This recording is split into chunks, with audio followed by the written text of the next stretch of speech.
चलिए नमस्कार दोस्तों, स्वागत है आप सभी का। और आप सभी के लिए डेली एएनएम,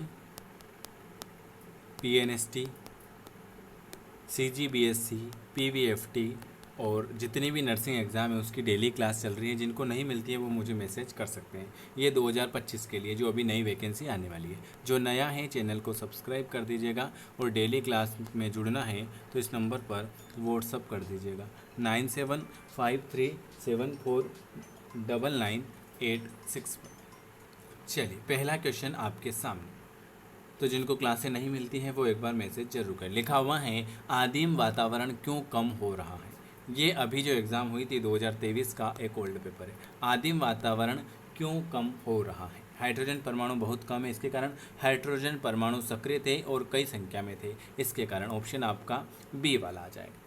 चलिए अगले नंबर का क्वेश्चन है। दूसरा क्वेश्चन लिखा हुआ है निम्नलिखित में से किसमें अंगों के उपयोग और अनुपयोग पर विचार किया गया है। किसने अंगों के उपयोग और अनुपयोग पर विचार किया है। लेमार्क, डार्विन, वीजमैन या ह्यूगो डिब्रे।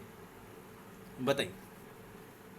वेरी वेरी किसने। ऑप्शन ए लेमार्क आ जाएगा। लेमार्क ने अंगों के उपयोग और अनुपयोग पर विचार किया था। चलिए अगले नंबर का क्वेश्चन क्या लिखा हुआ है। तीसरे नंबर का क्वेश्चन आपके सामने ये रहा।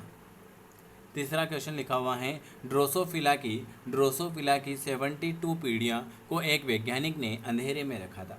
क्या है। ड्रोसोफिला की 74 पीढ़ियों को एक वैज्ञानिक ने अंधेरे में रखा था। इसके बावजूद पहली मक्खी की आँखें सामान्य थी। यह सिद्धांत को आविष्कार करता है। किसको आविष्कार करता है। ये एक्वायर्ड कैरेक्टर को अस्वीकार करता है। ऑप्शन ए वाला। अगले नंबर का क्वेश्चन ये रहने दो। फूल के सबसे बाहरी हरे पत्तेदार कोरल क्या कहलाते। फूल के सबसे बाहरी हरे पत्तेदार कोरल क्या कहलाते। पुष्प कैंसर, टेम्पल्स, फूल की पंखुड़ी का भाग या पंखुड़ियाँ। तो उसे हम कहते हैं फूल की पंखुड़ी का भाग। फूल के सबसे बाहरी हरे पत्ते कोरल जो हैं उसे हम कहते हैं फूल की पंखुड़ी का भाग। इस पे अगला क्वेश्चन क्या लिखा हुआ है। तीसरे नंबर का क्वेश्चन लिखा हुआ है एंजियोस्पर्म में निषेचन की घटना की खोज किसके द्वारा की गई। एंजियोस्पर्म में निषेचन की घटना की खोज किसके द्वारा की गई थी। बताइए। वेरी वेरी नौशीन, स्टासबर्गर, कल्टर और चैम्बरलिन या स्वेडेबर्ग। तो ऑप्शन बी वाला आ जाएगा। एंजियोस्पर्म में सिनगेमी निषेचन की घटना की खोज स्टासबर्गर ने की थी। ऑप्शन आपका बी वाला आ जाएगा। बी वाला आ जाएगा। चलिए अगले नंबर का क्वेश्चन। अंडा उपकरण रिक्त स्थान में शामिल है। अंडा उपकरण किस में शामिल है। बताइए। अंडा उपकरण जो है वो किस में शामिल है।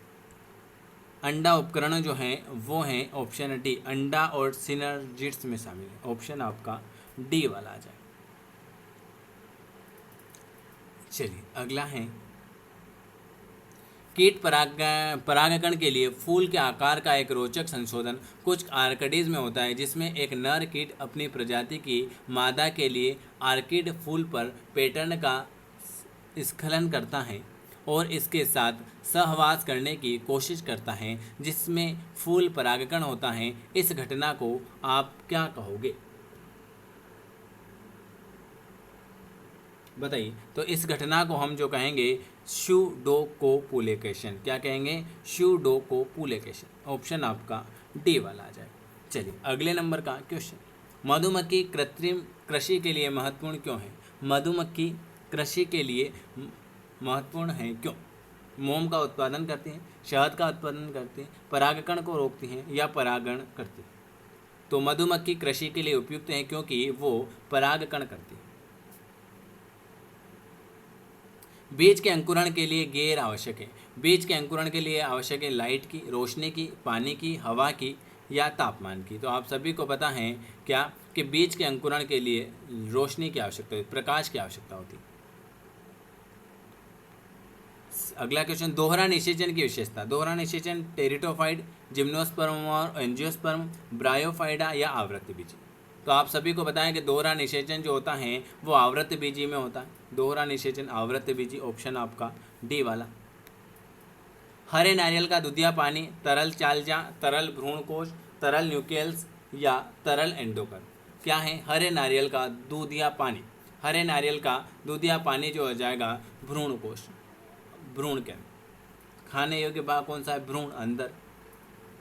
एक सामान्य एंजियोस्पर्म के जो भी नया है चैनल को सब्सक्राइब करें, कमेंट करके जरूर बताएं कि सर हमें डेली क्लास नहीं मिलती, और इस नंबर पर व्हाट्सअप भी कर सकते हैं 9753749986 पर। चलिए, एक सामान्य एंजियोस्पर्म के गेमेटोफाइट की कौन सी कोशिकाएं निषेचन के समय 2 गुणित होगी?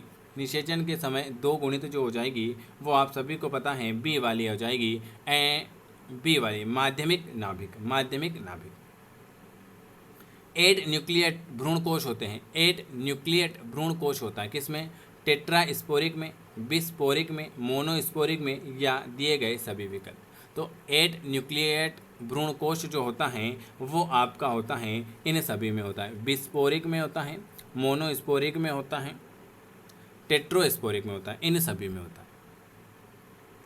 अगला, युग्म जनन का सही विकास क्रम कौन सा है? युग्म जनन का सही विकास क्रम बताइए। युग्म जनन का सही विकास क्रम जो हो जाएगा वो आपका हो जाएगा सी वाला। कौन सा हो जाएगा? बीजाणुजक उत्तक, सूक्ष्म बीजाणु मात्र कोशिकाएं, सूक्ष्म जीवाणु और परागकण। ऑप्शन आपका बी वाला आ जाएगा, सी वाला आ जाएगा, सॉरी सी वाला। पोलिया निम्नलिखित में से किसके कारण होता है? पोलियो किसके कारण होता है? ये तो आप सभी को पता है सर कि पोलियो किसके कारण होता है? प्रोटोजोआ, विषाणु, जीवाणु, कवक। पोलियो जो होता है वो विषाणु के कारण होता है। मनुष्य में शुक्राणु गतिशील होते हैं वृषण में, अधिवृषण में, नलिका में या वास डेफ। तो मनुष्य में शुक्राणु जो होते हैं वो वृषण नहीं, अधिवृषण, बी।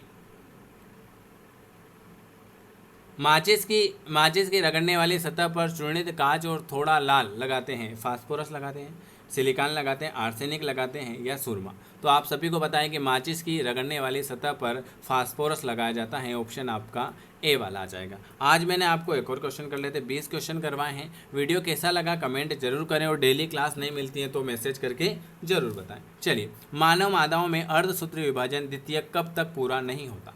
अर्धसूत्री विभाजन दूसरा जो है वो कब तक पूरा नहीं होगा? निषेचन तक पूरा नहीं होगा। वीडियो कैसा लगा कमेंट जरूर करिए। वीडियो देखने के लिए आप सभी का धन्यवाद, और जो जिन के अच्छे नंबर आए हैं वो मुझे कमेंट करके ज़रूर बताएं, ठीक है। आप सबकी काउंसलिंग भी बहुत जल्दी स्टार्ट होने वाली है। वीडियो देखने के लिए आप सभी का धन्यवाद।